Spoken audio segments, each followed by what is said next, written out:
Море не прощает ошибок, но еще меньше оно прощает самонадеянность. Майкл знал это лучше любой молитвы. 40 лет он выходил в Японское море на своем старом баркасе «Смелый». Его руки, в шрамах, с въевшейся мазутной грязью, помнили штормы, поломки и холодные рассветы. Море кормило его семью и в любой момент могло потребовать плату. В то утро вода была зеркальной. Горизонт растворился, и казалось, будто лодка висит в бесконечной синеве. Тишина стояла такая, что слышно было только ровное тух-тух-тух старого дизеля, звук, который для Майкла был сердцебиением жизни. И вдруг мотор захрипел, выплюнул черный дым и замолчал. Наступила тяжелая, звенящая тишина. Майкл не испугался, он был профессионалом. Достал инструменты, наклонился к двигателю. Починит за 20 минут, не впервой. Он даже не успел начать. Удар был таким,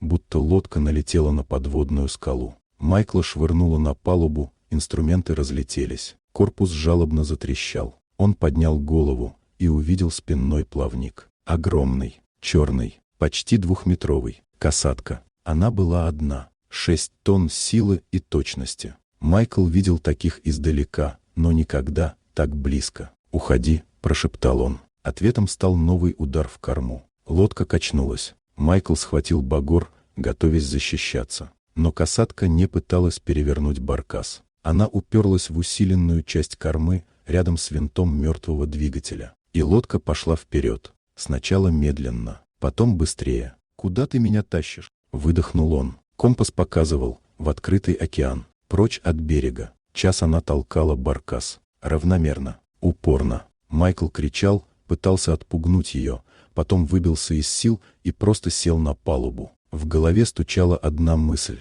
Она утащит его туда, где никто не найдет. Берег исчез. И вдруг все прекратилось. Касатка всплыла рядом, тяжело дыша. На секунду их взгляды встретились. В ее глазе не было ярости, только холодная сосредоточенность. Она медленно ушла под воду. Майкл поднялся и посмотрел назад. Там, где он был час назад, небо рушилось в море. Черно-фиолетовая стена туч, молнии, белая пена. Белый шквал, редкий, внезапный шторм, который разбивает суда за минуты. Именно в том квадрате, где заглох его мотор, бушевал ад. Если бы он остался чинить двигатель, от Смелого не осталось бы даже щепок. Майкл стоял, чувствуя, как холод пробирает до костей. Вокруг него море было спокойным, лишь легкая зыбь напоминала о далекой ярости. Картина сложилась. Касатка, тот самый кит-убийца, час толкала тяжелую лодку. Не ради игры, не ради добычи,